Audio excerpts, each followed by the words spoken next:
मेरा नाम दिनेश बोरा है। आप राजस्थान तक देखना शुरू कर चुके हैं। 2 दिन पहले ही बाड़मेर जिले के सबसे बड़े कॉलेज पीजी कॉलेज के अंदर जिस तरीके से छात्र प्रदर्शन कर रहे थे और उसके बाद में पुलिस ने लाठीचार्ज कर दिया था। अब इस पूरी घटना ने राजनीति रंग ले लिया है। छात्रों पर एफआईआर दर्ज की गई है। लगातार कार्रवाई को लेकर ऐसा कहा जा रहा है दबिश दी जा रही है। दरअसल पूरा मामला क्या था पहले मैं वो समझा देता हूं कि वार्षिक एनुअल फंक्शन का कार्यक्रम चल रहा था जहां पर मंत्री और विधायक को बुलाया गया था। छात्रों की ये डिमांड थी कि स्थानीय विधायक को नहीं बुलाया गया, एनएसयूआई के कार्यकर्ता या पदाधिकारियों को नहीं बुलाया गया और खास तौर से एक बड़ी मांग थी कि केन एनर्जी के जिस अधिकारी को बुलाया गया है कि आखिर सीएसआर फंड को लेकर लगातार छात्र डिमांड कर रहे थे और उसी को लेकर कई घंटों तक प्रदर्शन चलता रहा। अब इस पूरे मामले को लेकर लगातार चुनाव है, चुनाव से पहले राजनीति शुरू हुई। इस समय हमारे साथ में खास बातचीत करने के लिए डॉक्टर प्रियंका चौधरी जो कि बाड़मेर से निर्दलीय विधायक है, उनसे बातचीत करते हैं। उन्होंने 2 दिन पहले जब ये पूरा घटनाक्रम हुआ बकायदा सोशल मीडिया पर अपनी प्रतिक्रिया दी और उसके बाद में रात को जो स्टूडेंट अस्पताल के अंदर भर्ती है उससे मुलाकात की। मैम, सबसे पहले इस पूरी घटनाक्रम पर आपका रिएक्शन। ये जो 2 दिन पहले घटना हुई है ये हमारे लिए बहुत ही दुर्भाग्यपूर्ण स्थिति है क्योंकि हमारे यहाँ के बच्चे जो यहाँ कॉलेज में शिक्षा ग्रहण करने जाते हैं वो अपनी कुछ मांगों को लेकर कॉलेज के आगे प्रदर्शन कर रहे थे। एनुअल फंक्शन का मौका था, लेकिन उनकी बात सुनने के बजाय कॉलेज प्रशासन ने उनसे बात करने की बजाय, पुलिस ने उनसे बात करने की बजाय उनके प्रदर्शन करते हुए उनके ऊपर लाठीचार्ज कर दिया। ऐसी क्या स्थिति आ गई कि उनको लाठीचार्ज करनी पड़ी? प्रदर्शन तो हमेशा ही होते आए हैं, पहले भी हुए हैं, लेकिन लाठीचार्ज कभी नहीं। बच्चों ने पहले रास्ता तक जाम किया, टायर तक जलाए, लेकिन हमेशा पुलिस ने समझाने की कोशिश की और स्थिति कंट्रोल की है। और यहाँ तो लाठीचार्ज के बाद आंसू गैस के गोले और छोड़ दिए। कितने बच्चे थे वहाँ, कितने बच्चे थे कि उनको आंसू गैस के गोले छोड़ने पड़ गए? आपकी तो पूरी बटालियन वहाँ मौजूद थी। आप उन बच्चों को समझा देते, आप उनसे वार्ता करते। अपने यहाँ बाड़मेर के ही तो बच्चे थे, इस कॉलेज के ही बच्चे थे, कॉलेज के विकास की बात करना चाहते थे, कॉलेज प्रशासन से अपनी मांग रखना चाहते थे, वो अपने अधिकार की बात कर रहे थे। आप उनकी बात सुनते, उनसे वार्ता करते, उनको समझाते। ये उनका ड्यूटी है, ये कॉलेज प्रशासन की ड्यूटी है और यहाँ शांतिपूर्ण व्यवस्था बने ये यहाँ की पुलिस की ड्यूटी है।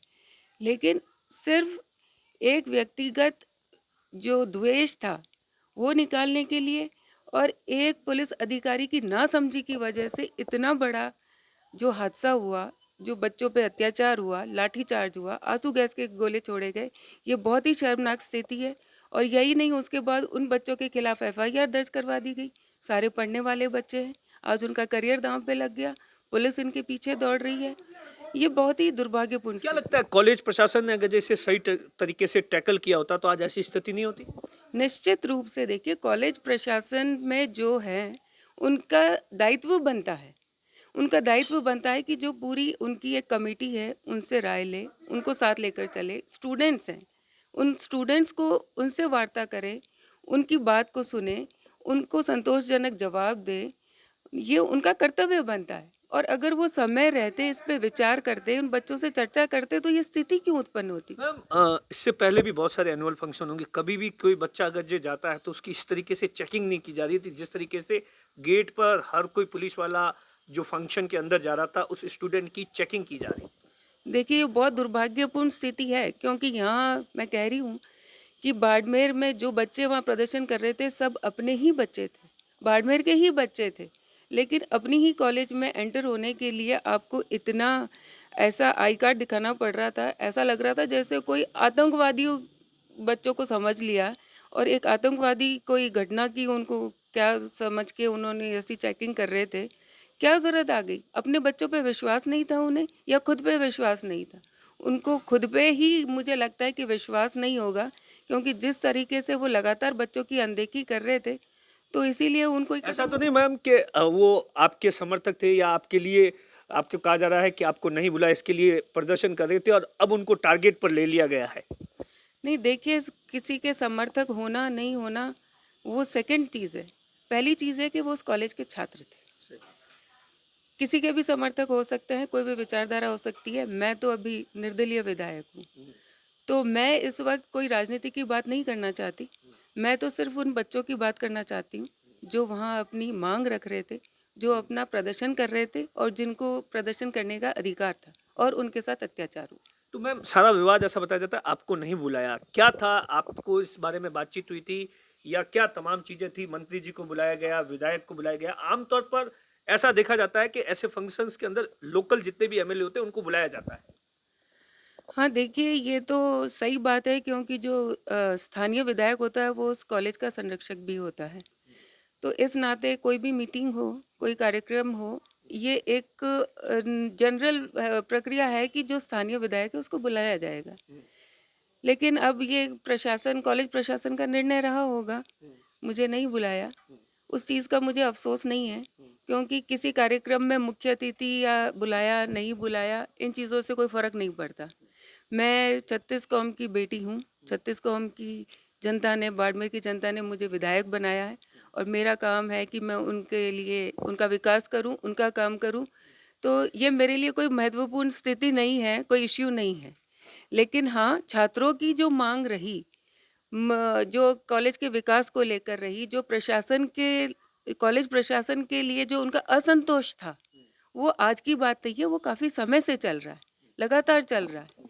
तो बच्चों का जो असंतोष था वो ज़ाहिर हुआ। मैम 2 महीने का वक्त हो गया पूरा। मैं विधानसभा के अंदर आपका स्पीच सुन रहा था 7-8 मिनट का। आपने अच्छा भाषण दिया पानी और तमाम मुद्दों को लेकर। क्या लग रहा है 2 महीने का कैसा वक्त रहा और तमाम चीजों को लेकर कैसा 2 महीनों का कार्यकाल रहा और क्या कुछ प्लानिंग चल रही है? देखिए, जब राजस्थान विधानसभा के अंदर पहला कदम रखा था, उस वक़्त मुझे एहसास हुआ कि बहुत बड़ी ज़िम्मेदारी मेरे कंधों पर है। बहुत सारे मिश्रित इमोशंस थे, मिक्स्ड इमोशंस थे मेरे मन में। खुशी भी थी, उत्साह भी था, जोश भी था, संकोच भी था। थोड़ा-सा ये था कि नए हैं, पहली बार आए हैं, तो काफ़ी सारे मिश्रित से भाव थे। लेकिन जब वहाँ पर, मतलब हमें समय माँगना होता है अध्यक्ष महोदय से, कि अगर अध्यक्ष महोदय हमें समय देंगे तो हम अपनी बात रखना चाहते हैं। तो मैंने समय माँगा अध्यक्ष महोदय से कि आप मुझे समय दीजिए, मैं अपनी बात रखना चाहती हूँ। तो उन्होंने मुझे जब वक़्त दिया, तो मेरे ऊपर बहुत बड़ी ज़िम्मेदारी थी कि मैं बाड़मेर की 36 कौम की जनता का प्रतिनिधित्व कुछ छह राजस्थान सात मिनट में विधानसभा में कर रही थी, और पूरे 6-7 मिनट के अंदर उस बात को समझ। उस बात को समेटना था। पहली बार बोल रही थी विधानसभा में। मैंने अपना पूरा प्रयास किया कि धन्यवाद भी दे पाऊँ और कुछ मुद्दे भी रख पाऊँ।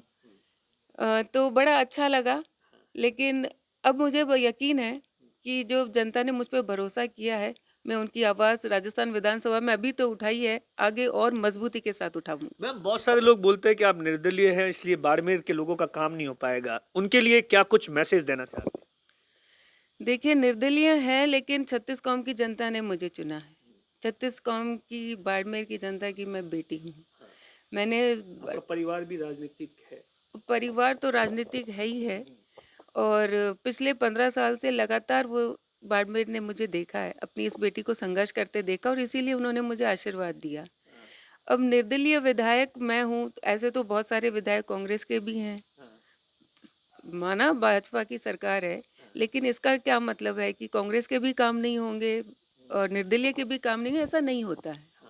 जो विधायक है, उनको भी सरकार भी सुनती है, और उनका काम ज़रूर होता है, और काम करने के लिए, जनता के लिए, जनता ने मुझे आशीर्वाद दिया है, तो मैं जनता के लिए अगर संघर्ष करने की स्थिति कभी, अगर ऐसे हालात भी बने, तो संघर्ष भी करेंगे। मैम कभी बीजेपी से बातचीत नहीं हुई कि हाँ ये तमाम चीज़ों को लेकर कि हाँ ज्वाइनिंग कर लो या सपोर्ट कर लो इन तमाम चीज़ों को लेकर भी? नहीं, निरंतर बातचीत हुई है। बीजेपी के नेताओं से संपर्क हाँ, में? बिल्कुल।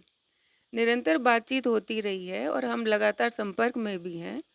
और देखिए, आपको पता है कि पार्टी ज्वाइनिंग तो नहीं हो सकती है। हाँ क्योंकि आप एक हाँ, संवैधानिक पद पर। बिल्कुल।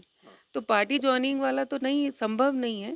लेकिन हाँ, हम जिस विचारधारा से जुड़े हैं, तो हमारी निरंतर बातचीत होती रहती है, और सबको पता है, नेताओं को पता है। अब देखिए डॉक्टर प्रियंका चौधरी है जो कि कॉलेज वाले मामले पर अपनी राय रख रही थी और सीधे तौर पर कह रही थी जिस तरीके से पुलिस ने वहां पर लाठियां चलाई, आंसू गैस के गोले चलाए, ये पूरी तरीके से निराधार है और इस पूरे मामले को लेकर वो छात्रों के साथ खड़ी है। दिनेश बोरा, बाड़मेर, राजस्थान तक।